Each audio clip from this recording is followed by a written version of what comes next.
ഏതെങ്കിലും രാജ്യം ആക്രമണ വിധേയമായാൽ സ്വയരക്ഷയ്ക്ക് വേണ്ടി പ്രത്യാക്രമണം നടത്താൻ കഴിയും. ഇവിടെ അമേരിക്ക ഇറാനിൽ നിന്നും ഒരു ആക്രമണവും നേരിട്ടില്ല. ഇങ്ങനെ അമേരിക്ക കയറൂരി വിടപ്പെട്ടാൽ ആര് നിയന്ത്രിക്കും? റൂൾ ബേസ്ഡ് വേൾഡ് ഓർഡർ തകരാൻ ഇട വന്നാൽ പിന്നെ ആർക്കും ആരെയും ആക്രമിക്കാം എന്നാകും. മേഖലാ യുദ്ധങ്ങൾ വീണ്ടും വീണ്ടും ഉണ്ടാകും. എല്ലാ മേഖലാ യുദ്ധത്തിലും ഒരു പക്ഷത്ത് നിന്നുകൊണ്ട് അമേരിക്ക അതിൽ ഇടപെട്ടുകൊണ്ടിരിക്കും. പ്രസിഡന്റ് ആരെയെങ്കിലും പേടിക്കുന്നുവെങ്കിൽ അത് കോൺഗ്രസിനെയാണ്. അതേപോലെ തന്നെ പ്രസിഡന്റ് പേടിക്കുന്നത് സുപ്രീം കോടതിയാണ്. ഡോക്ടർ മോഹൻ വർഗീസ്, ഇറാനെതിരെ അമേരിക്കയും ഇസ്രായേലും നടത്തിയ ആക്രമണങ്ങൾ അന്താരാഷ്ട്ര യുദ്ധ നിയമത്തിനെതിരാണ് എന്ന് ആരോപിച്ച് 100-ലധികം അന്തർദേശീയ നിയമവിദഗ്ധരുടെ കത്ത് ഈ മാസം പുറത്തു വന്നിരുന്നു. അമേരിക്ക നടത്തുന്ന വാദങ്ങളല്ലാതെ പെട്ടെന്നൊരു ദിവസം യുദ്ധം ആരംഭിക്കാൻ പാകത്തിൽ ഇറാൻ എന്തെങ്കിലും പ്രകോപനം ഉണ്ടാക്കിയതായി ഒരു തെളിവുമില്ല എന്നാണ് അന്തർദേശീയ നിയമവിദഗ്ധർ അതിൽ പറയുന്നത്. അതുകൊണ്ട് തന്നെ ഇറാനിലെ യുദ്ധം തീർത്തും അന്താരാഷ്ട്ര നിയമങ്ങൾക്ക് എതിരാണ് എന്നും നിയമവിദഗ്ധർ തങ്ങളുടെ കത്തിൽ ചൂണ്ടിക്കാട്ടിയിട്ടുണ്ട്. മാത്രമല്ല, ഇറാനിൽ സ്കൂളിൽ നടത്തിയ ബോംബാക്രമണവും ഇറാന്റെ സിവിലിയൻ അടിസ്ഥാന സൗകര്യങ്ങൾക്ക് നേരെയുണ്ടായ ആക്രമണങ്ങളും ശിക്ഷ അർഹിക്കുന്നതാണ് എന്നും നിയമവിദഗ്ധരുടെ കത്തിൽ പറയുന്നുണ്ട്. അമേരിക്ക പ്രതിക്കൂട്ടിലാകുമോ?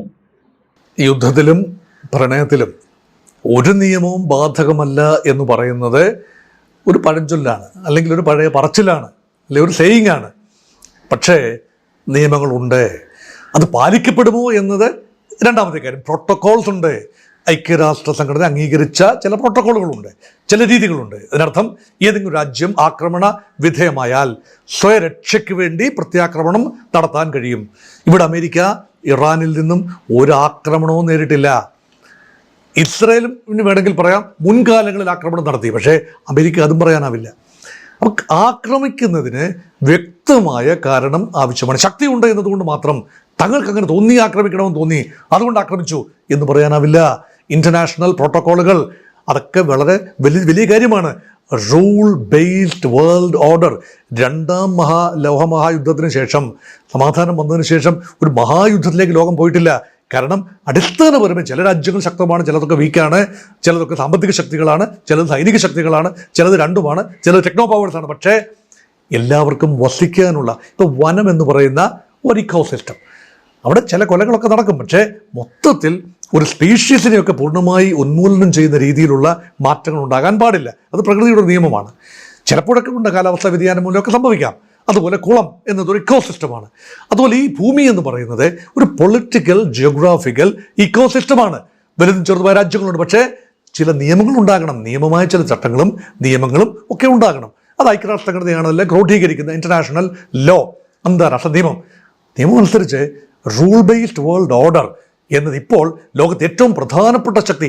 ആ റൂൾ ബേസ്ഡ് വേൾഡ് ഓർഡർ പരിരക്ഷിച്ച് നിർത്താൻ കൂടി ബാധ്യസ്ഥരായ അമേരിക്ക, സെക്യൂരിറ്റി കൗൺസിലിലെ വീറ്റോ അധികാരമുള്ള സ്ഥിര അംഗമായ അമേരിക്ക ഒരു വശത്ത് നിൽക്കുകയാണ്, ആക്രമണകാരിയുടെ കുപ്പായത്തിൽ നിൽക്കുകയാണ്.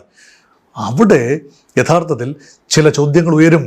അതിൻ്റെ ഭാഗമായിട്ടാണ് 100 പ്രധാനപ്പെട്ട ഇതുമായി ബന്ധപ്പെട്ട മനുഷ്യാവകാശ പ്രവർത്തകർ, നിയമജ്ഞന്മാർ, ഇന്റർനാഷണൽ ലോയിൽ പ്രാവീണ്യമുള്ളവർ ചേർന്ന് ഒരു കത്ത് തയ്യാറാക്കി അത് ലോകത്ത് എമ്പാടും for eliciting global public opinion.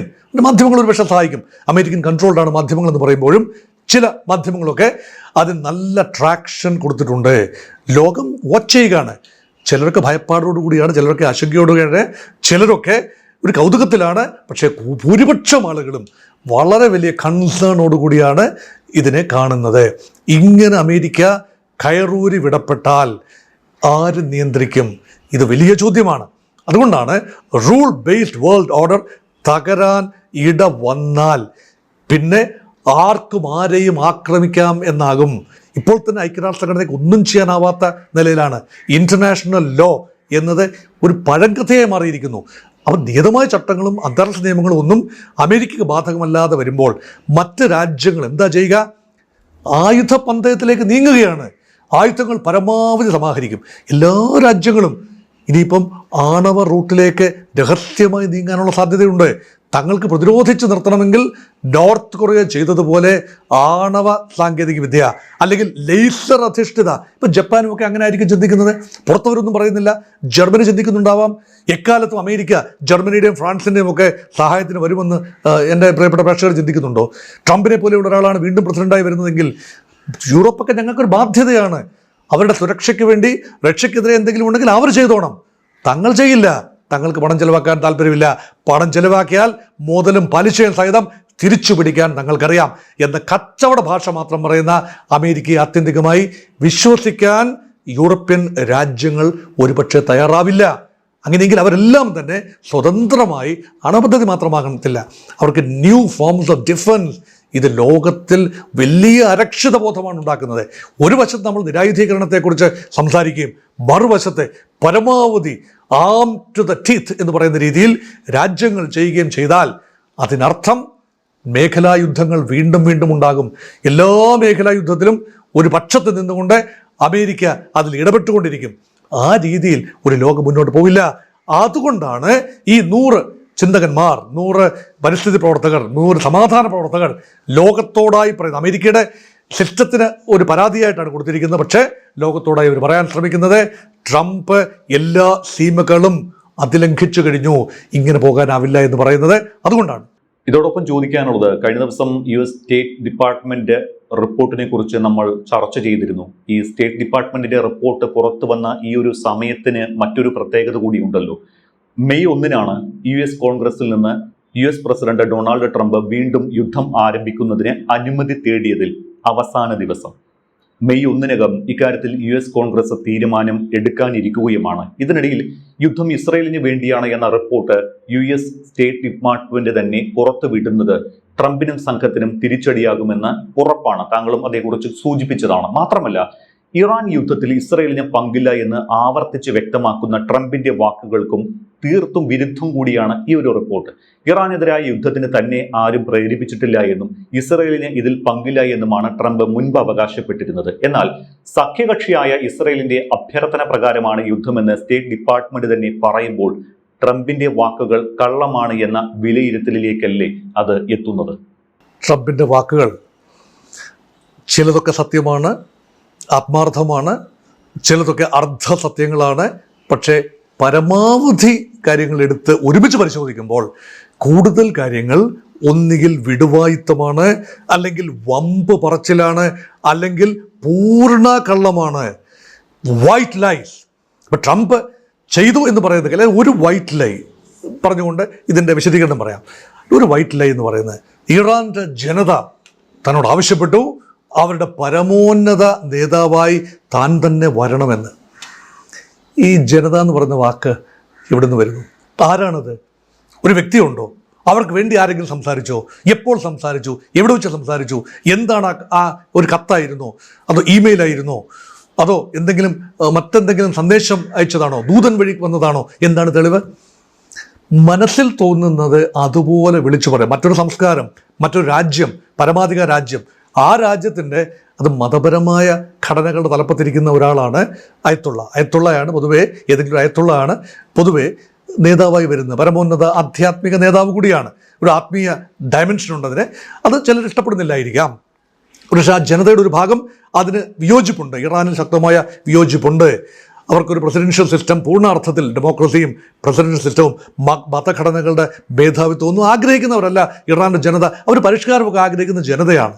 പക്ഷേ അവരെ ഇങ്ങനെ തളച്ചിടുന്നതിൽ വലിയ വിരോധമുണ്ട്, വലിയ ദുഃഖമുണ്ട് പലർക്കും. പക്ഷേ അമേരിക്കയുടെ പ്രസിഡന്റിനെ അവരുടെ പരമോന്നത നേതാവായി അങ്ങ് വാഴിക്കാമെന്ന് സ്വപ്നത്തിൽ പോലും ഇറാൻ്റെ ജനതയിലെ ഒരു വ്യക്തിയും ചിന്തിച്ചിട്ടുണ്ടാവില്ല. അത്ര വർത്താനം പറയുന്ന ആളാണ് ട്രംപ്. ഇറാൻ സമ്മതിച്ചു എന്നാണ് പറയുന്നത്. തങ്ങളുടെ ആണവ ആയുധങ്ങൾ കൊണ്ടുവന്ന് അമേരിക്കയിൽ അങ്ങ് വെക്കാം. ആണവ ആയുധങ്ങളല്ല, ആണവ സമ്പുഷ്ടീകരിച്ച യുറേനിയം, 60% സമ്പുഷ്ടീകരിച്ച യുറേനിയം എന്ന് തന്നോട് പറഞ്ഞു എന്നാണ് പറയുന്നത്. ആര് പറഞ്ഞു? എപ്പോൾ പറഞ്ഞു?